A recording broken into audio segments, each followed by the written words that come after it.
What is going on, guys? Today I am back with another discussion video, once again with Gannon. Gannon, say hello to the boys. Hello, I'm Gannon. I'm here for the discussion video.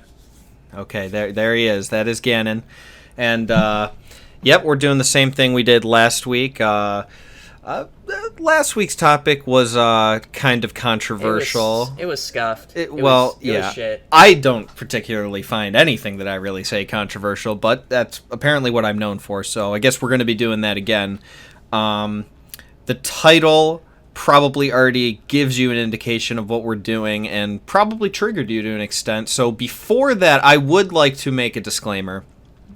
We are going to be shitting on Law quite a bit in this video, but would like to mention that as an actual character, I don't really have too much of a problem with Law. I think he's pretty interesting. In fact, actually, my phone case, the back of it is his Jolly Roger and some cool panels that he's in. It like says Trafalgar D, Water Law at the bottom, so it's pretty cool. I like Law. It's not my favorite, but I think he's a pretty good character overall. He's got some interesting problems that have come up recently, but it's possible that they're actually going to turn into good things, so I'm kind of just giving Oda the benefit of the doubt until then. But my main issue has everything to do with the outlandishness that has to do with his power scaling. So that's really what I'm going to be going in on here. I'm not exactly sure what Gannon's going to be focusing on. I guess he can tell you right now what that's going to be.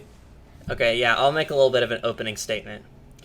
Yeah, our last discussion video was scuffed. Good thing I came up with the idea for this one, and it's going to be amazing. But, never mind that. Today we're going to be going in on Law. Now, Franky, he said he doesn't really mind Law that much, and he would like to criticize his abilities. I am Law's biggest criticizer. I am a Law hater to the biggest degree, and that is because this man is a walking enigma. You look in the panels, and there is no real reason for any of this guy's like motivations. Like, his motivations aren't clearly described, they aren't explained, and he never even really... His biggest motivation was to defeat Doflamingo in the name of Corazon. And he's just like, he fails at that so brilliantly. Okay, I mean, I guess we could start there. Because, I mean, Law for the first half of the series, post-time skip, or pre-time skip, obviously everybody loves him. He's a very cool character, a cool design, and his representation on Sabaody Archipelago is almost conflictive with his current character. It's insane, yeah. I'll evidence key one.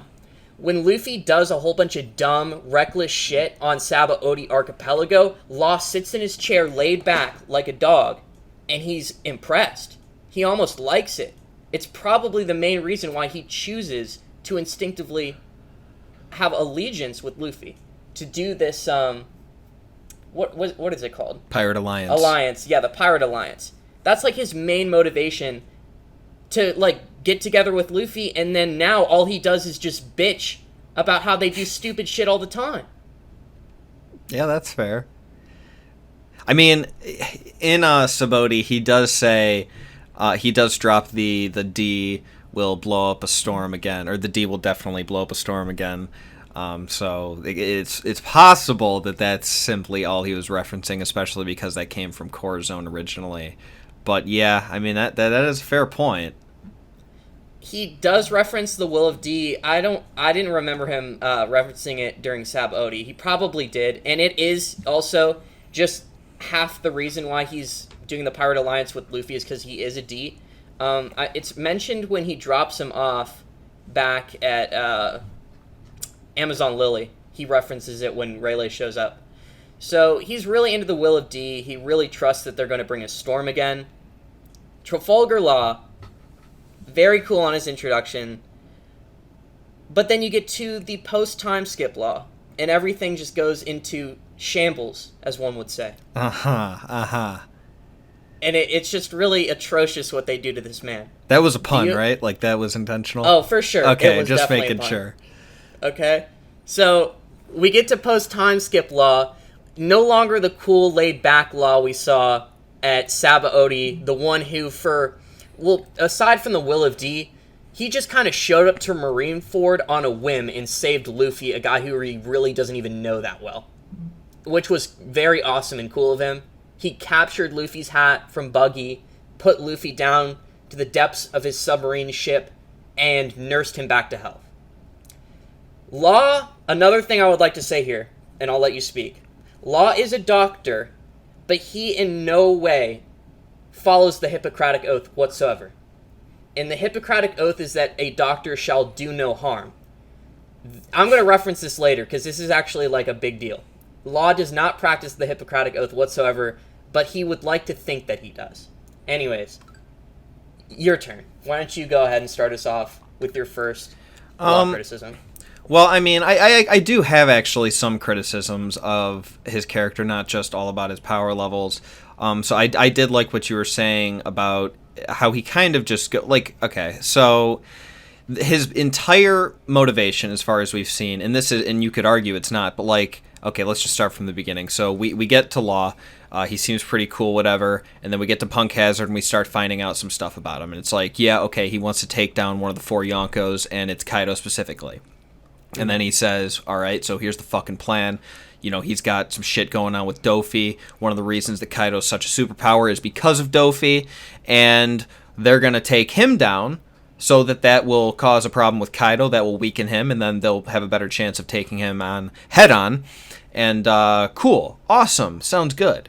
And then they get to Dressrosa and stuff. And we start getting a few glimpses of maybe there's some bullshit going on. Maybe there's some just actual history between Dofi and Law might not so much being completely tactical, and most importantly, Sanji calls him out on this. He's like, are you sure that this is all about taking down Kaido? Like, there isn't something going on between you and Dofi? And he doesn't respond, but he's like, ugh, ugh.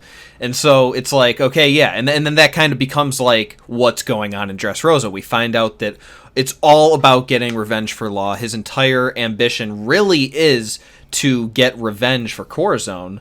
And okay, but 2 problems with that. So 1, like you said, he does a spectacularly awful job of getting that revenge. I mean, he accomplishes almost nothing. Let me interject real quick, and I'll let you. Go ahead. I'll let you continue speaking. But it was like Law's plan switches up. I went and I reread. Yes. Law's plan switches up when he gets to Dressrosa. At first, his easy freelo goal is to just destroy the Smile Factory, get the fuck out, and let Kaido come and deal with Doflamingo. Which I don't know how he thought that was going to work. Doflamingo will literally chase you to the end of the earth on his strings to come and slaughter you. They get there, they realize there's a lot more shit going on. You know, it's actually their responsibility to defeat Doflamingo then and there. So him and Luffy go to fight Doflamingo at the top of Doflamingo's palace or whatever it is. And another thing, Law would really like to think that he's not committing revenge towards Doflamingo, that he's fighting for Corazon himself. I think he says this, actually, in the panels. So, while Law doesn't think he's, acting out of revenge, he 100% is. He is. Oh, 100%. I mean, that's like, in Dressrosa, we find out that's the entirety of his character. Oh, yeah, and then he has a miserable time trying to accomplish that. I mean, I don't know why this is the case, but he is completely outmatched by Dofi in ways that we rarely see in the series that isn't supposed to be comedic in the first place. And besides the fact that he does a horrible job of getting his goal accomplished, we also have the fact that, I guess, yeah, I mean, his fucking power scaling is off the same thing. His power scaling is a complete fucking joke. Like, we have him, when we first see him in Sabaody, we have this thing where Luffy, Law, and Kid all come out of the, wherever the fuck they were at, the auction house, and it's like the 3 of them. It's like, oh, this is the big 3 of the worst generation. Okay, these guys are going to be rivals. And he kind of, it seems like that is a possibility, because he's pretty fucking overpowered. He has one of the strongest devil fruits in the entire series. And then even on Punk Hazard, he does things that are so Punk Hazard, overpowered. It's crazy. It's insane. It's crazy what he does on Punk Hazard. It literally makes him seem like a meta-human. No, like, but then when he how gets can in you front beat of him? Doflamingo, he is completely outclassed. It's, I mean, shit. Like, in Punk Hazard, he with no effort whatsoever. He just puts his room around everyone and then switches their bodies. As far as we've seen, there is no condition for this to be a possibility. So it's like, okay, why is it in the many, many, many times that both Treble and Dofi, or anyone for that matter, were in Dofi's or in Law's room, why would he not switch Dofi with somebody else? So now somebody else has to deal with the string fruit. No one has any idea how to use it. Dofi's even the one that goes out of his way to mention that you have to be skilled with using your fruit. It's all about the way that you use it. Like, the whole series is about that. That's why Luffy's really powerful. You have to be good at using your fruit. So the string fruit is worthless. Dofi no longer has a devil fruit and is probably in some stupid ass body. I mean, look at him. He's jacked out of his fucking mind. Now, if he's in Treble's body, like, what's he gonna do with that? It's a joke. It's ridiculous. Another thing, like, if you actually go back to the fight he had with G8 and Smoker, it really shows you what he should be able to accomplish. He gets in that fight. The first thing he does is he chops their entire giant Navy ship in half. He sends one half of it floating up in the air, and then he has another half, like, fucking phased into the mountain or something. So he has the energy to do that, but not only that. He fights Smoker, and I'm pretty sure, I don't remember the exact time placement, but, like, while he's doing all this shit, a little bit before, a little bit after, he switches the Straw Hats' identities. Yes. He does all this shit at once, and he fights and defeats Smoker. It's insane. Then, like, after he does all this, and after it's revealed, he's like a Dr. Hogback, like, squared. This dude could make fucking freaks of human nature naturally. He can cut off people's limbs and replace them with animal limbs. Yeah. Like, you find out all this shit about his fruit, and then the moment you find out that Law gets a little bit tired after using his fruit for a while, that somehow means that he also forgets how to fucking use it. Like, the most OP ability he has is Shambles. He could literally replace any object with another object super easily. So, like, in his small scuffle with Hawkins, he'll throw out a stone right next to Hawkins, Shambles, switch himself with the stone, and chop Hawkins. But then there's also been times where I've literally seen him just teleport people without even having to replace it with an object. It seems like he could just teleport people when he wants. I mean, yeah, it could be like air or something. Even if he did have to replace it with an object, he could just literally replace anything with a small speck of dust. That's what I'm saying. And then the biggest offense to this, obviously this is a plot tool, but I don't know. Like, similar to Big Mom, I feel like Big Mom's a character who has been BM'd by Oda a lot. Just kind of disrespected, because she's supposed to be one of the most powerful pirates of them all, but she lets the Straw Hats kind of go to her island, do whatever the fuck they please with no repercussions. I feel the same way with Law. Like, every time I see this dude on panel, it's almost an insult to his devil fruit and what his character should be capable of. I mean, it's like, how the fuck did his arm get chopped off? Like, Dofi just holds him in the air, gives him this speech, basically just BMing him the entire time, and then he just does this little move where he chops his fucking arm off. How in God's name could he not use his most, like, primary ability, Shambles, to just get the fuck away from Dofi? I mean, and not only that, right? Like, he can manipulate the arm once it's off, as seen with his little exchange with Treble. He uses the arm and he levitates it to fuck Treble up. Like, Law's got a lot of tricks up his sleeves. He's got a lot of different cards that he could pull out. So actually in that fight, it was a literal true 1v1 between Doflamingo and Law. Law had Giola as a hostage, but shambled her, like, to Doflamingo at the start because he didn't want to do any shady shit. And the only thing that Law was able to get on Doflamingo in that fight was a nick on the cheek, and then he got an injection shot towards his torso area, which, as we know, is a useless attack. Yeah. It's a useless attack. Like, people would like to think that Law somehow kind of made Doflamingo a little bit fatigued or tired from that attack. It did nothing. It did nothing because he uses his most ultimate lethal attack on Doflamingo's torso as well, and Doflamingo's just able to counter it with his strings. I mean, Okay, he was down for like 30 seconds, and then he was just fucking chilling like nothing happened.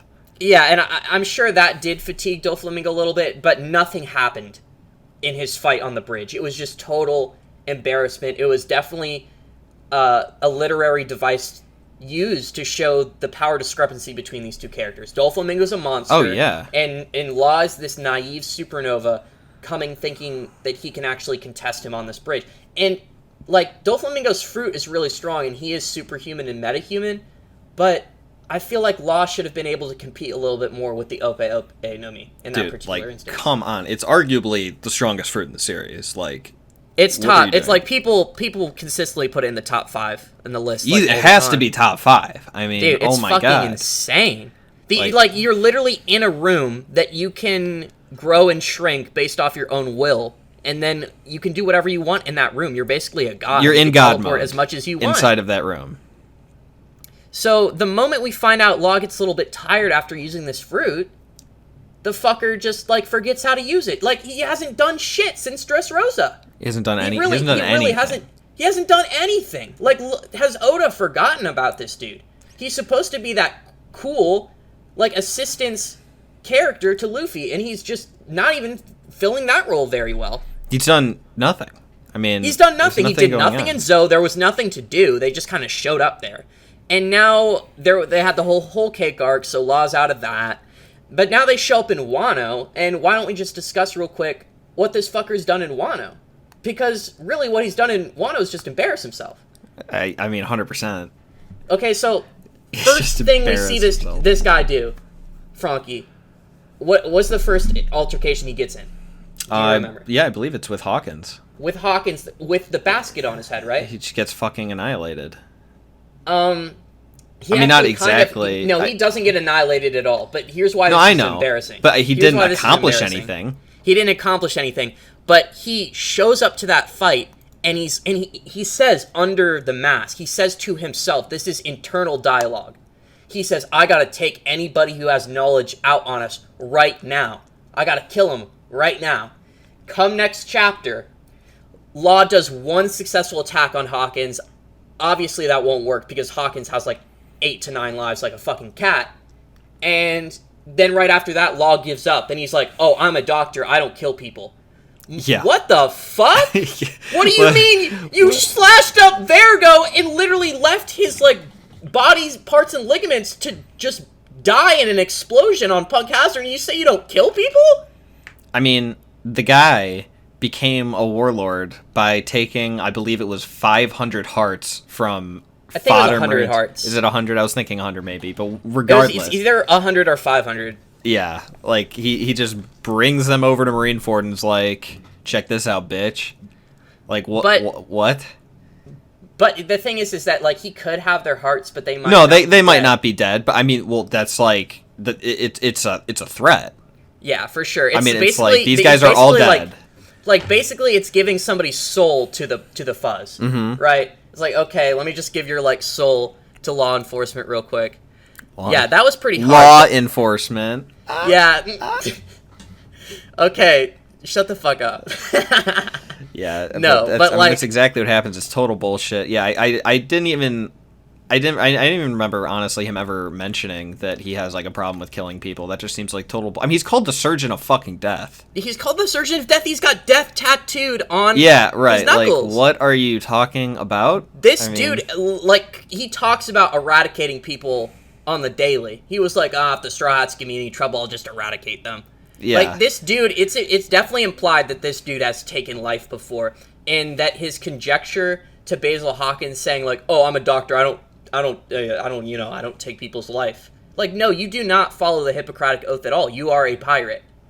It's heavily implied that you've taken life. We've seen you take life on panel, so this is merely just you using an excuse to do the dash. Do you know what I mean? Yeah, no, that's exactly what happened.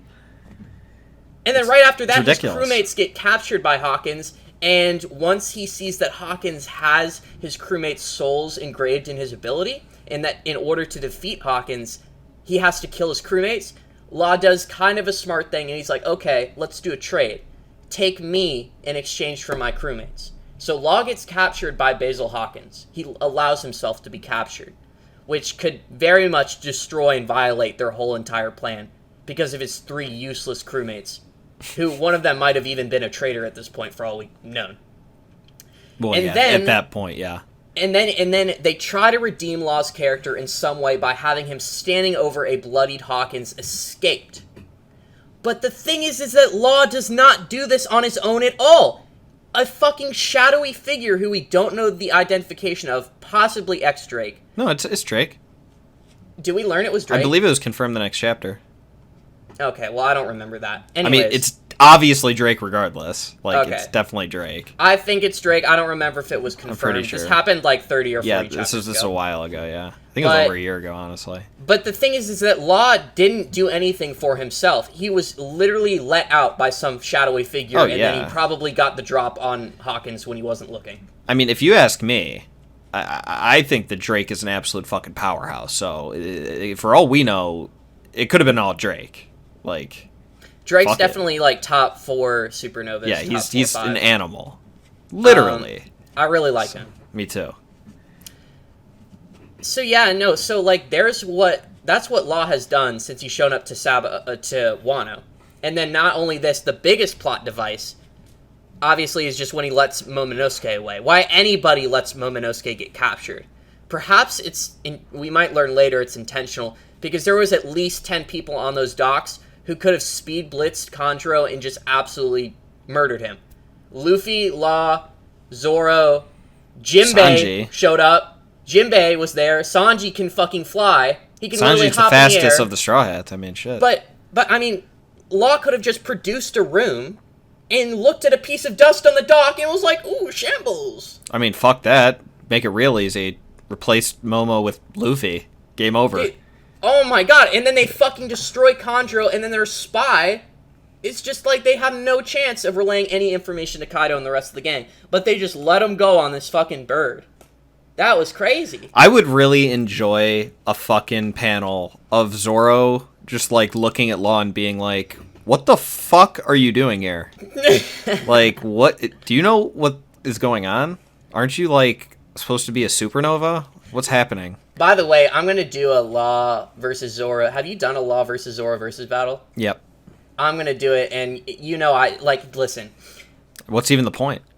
Dude, well, I know, but I just need to flex on people because, like, I'm a Law criticizer, and I'm only a Law criticizer because I want Law to be great. I want. I know. That's the thing. Like, there's a lot of characters that are just fucked, but they've always been fucked, and they have nothing going for them, so I don't give a shit.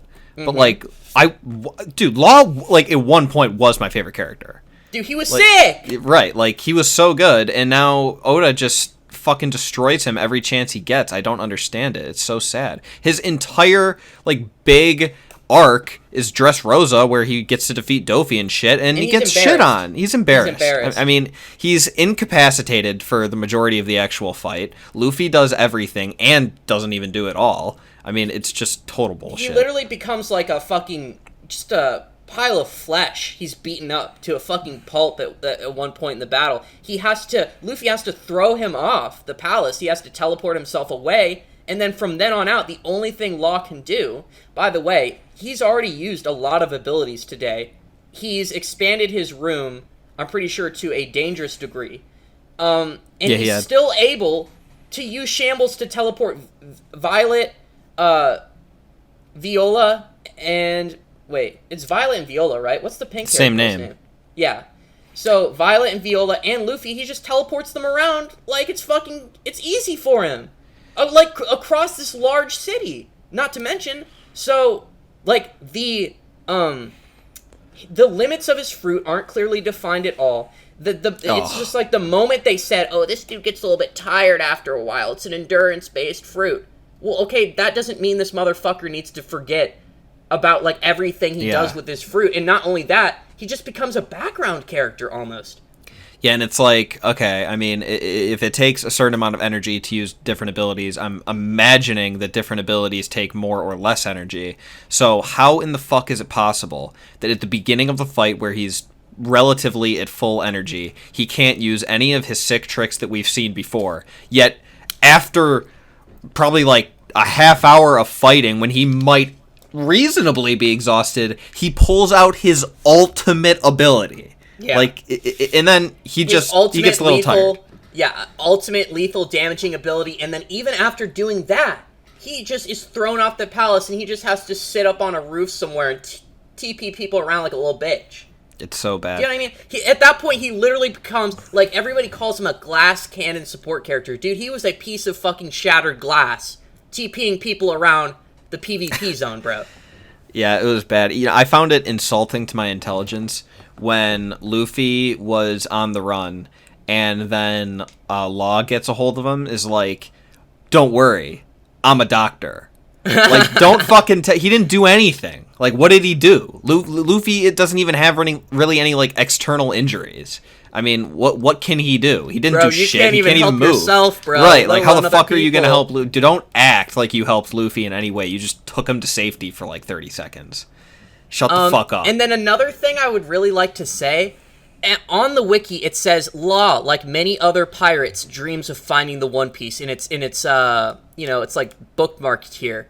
It says chapter 595, episode 513. I'm pretty sure that is implying there was one point like between post and pre time skip where Law was talking to his crewmates, and the only thing he's ever said about the One Piece, ever, to my knowledge, he still is like. Because his crew were eager to go to the New World, and he was like, we're not going to the New World yet. He's like, pirates, he's like, the One Piece will still be there, and pirates will still be fighting amongst themselves. Let's let them do that.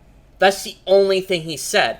But other than that, we really don't know this guy's motivations whatsoever. Like, why do you want to find the One Piece? Why? Yeah. Like, it seems like since childhood, by the way, I made a comment about how I didn't like Law's backstory in our last discussion. I've reviewed it. Like a lot of things prior to this discussion, I enjoy his backstory a lot. It's very I like it. I like it.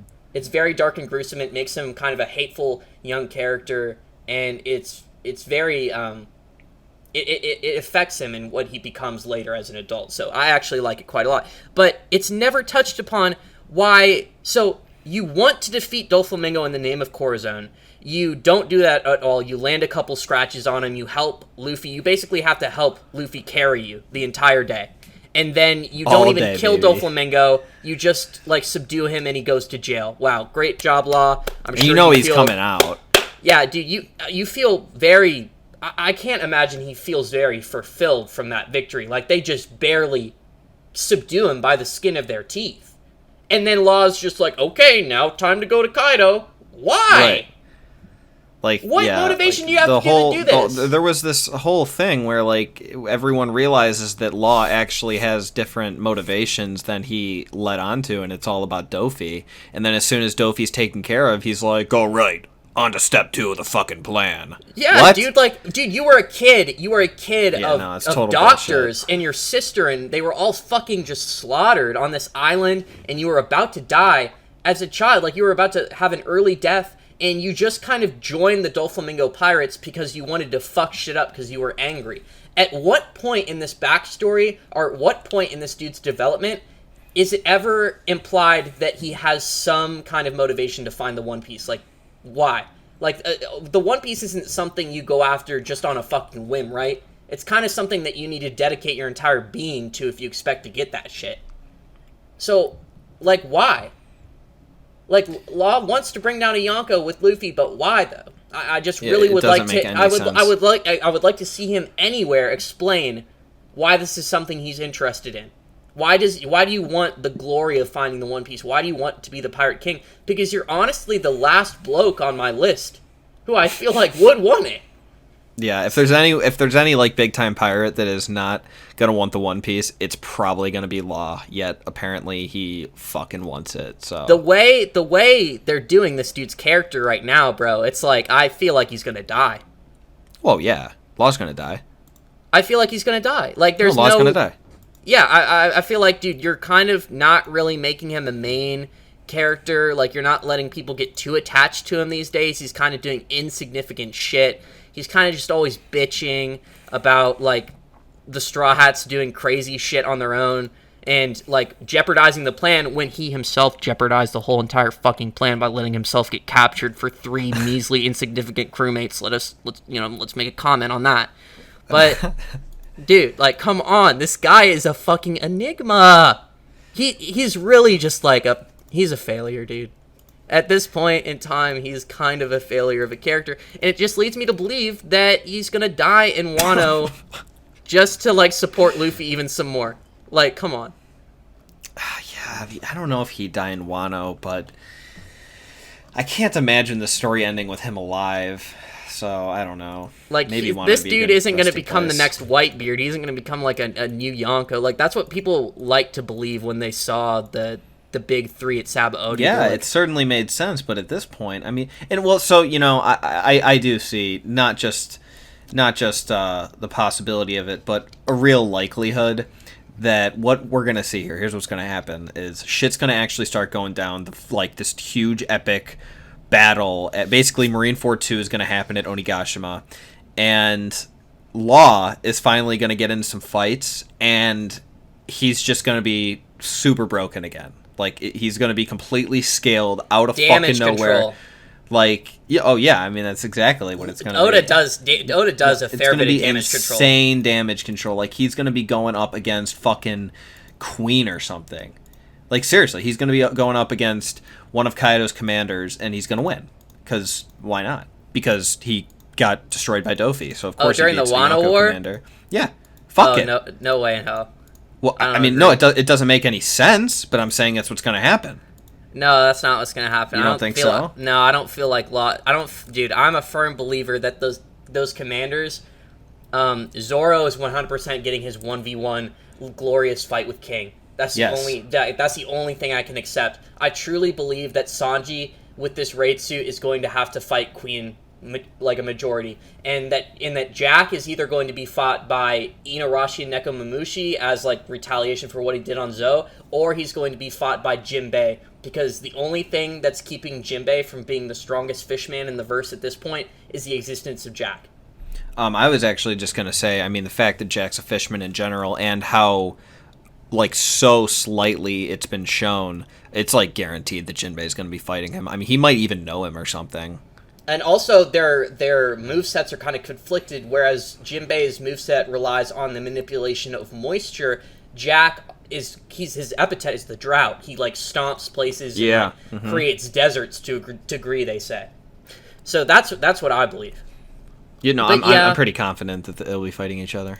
Yeah, any more shitting on Law that you'd like to do before we wrap this up? Because I feel like we've put this man on a pedestal and straight up roasted him. And that's about all there is to say. Like, I don't know, again, I will say, actually, it's pretty unusual to have someone else who agrees that Law has just been destroyed, so I actually feel that I had a lot more resentment towards his character than I had initially anticipated.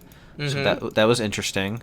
But yeah, I mean, it's a disaster. I don't know if there's any real way of redeeming Law's character without absolutely breaking everything. Like I said, I mean, the only thing that could really be done is making him super powerful again and actually relevant, but that would just be like, well, what the fuck happened? I mean, we have people like Luffy and Kid who are training their asses off, and they're just barely becoming powerful enough to be like at this level. That is a good thing to mention, and Law's just fucking playing with his wiener the whole time. Like, how is he going to get that powerful? That's a great thing to mention. Law does no training at all. Like, no. This dude doesn't really like get stronger. There's been no time in between Dressrosa and Wano for this dude to get any kind of development.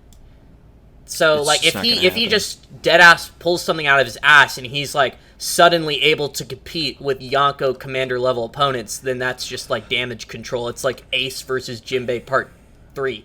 You know what I mean? It's gonna be like some bullshit like, oh yeah, while we were on the boat ride here, I was constantly training my room ability, and now I have like 10 times the amount of stamina while using my devil fruit. All I did was look at a pebble and teleport it.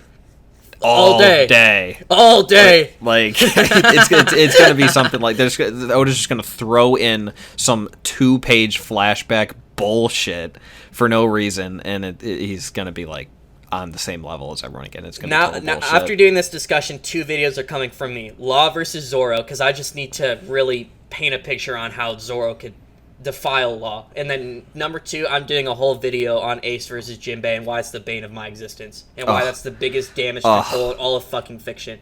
It's so bad, dude. It's so bad. All right. I don't want to talk about it, though. I'll save it for the video. Okay. Yeah, definitely Let's save do a that. little. Let's wrap it up. Okay. So yeah, that is our takes on Law being an absolute shit show disaster of a character that could have been good.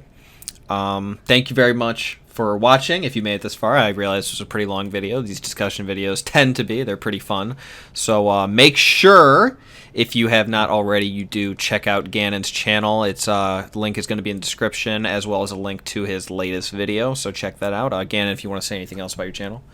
Oh yeah, I just uploaded my first anime review. It is on the new kind of poppin' Netflix series Doro Hey Doro. I'm pretty proud of that video. I thought it came out very well. And I do a whole bunch of different variety content, so if you guys want to go check that out, like Franky said, my link's going to be in the description. Yeah, definitely check that out. Also, this video is going to be uploaded on his channel as well, so that doesn't really mean anything, I guess, but, you know, maybe it does in some way that I don't know. So, yeah, thanks again for watching. Hopefully you guys have a great rest of your day, a great end to your weekend, since this will probably be uploaded on a Saturday, and, yeah, see you in the next one.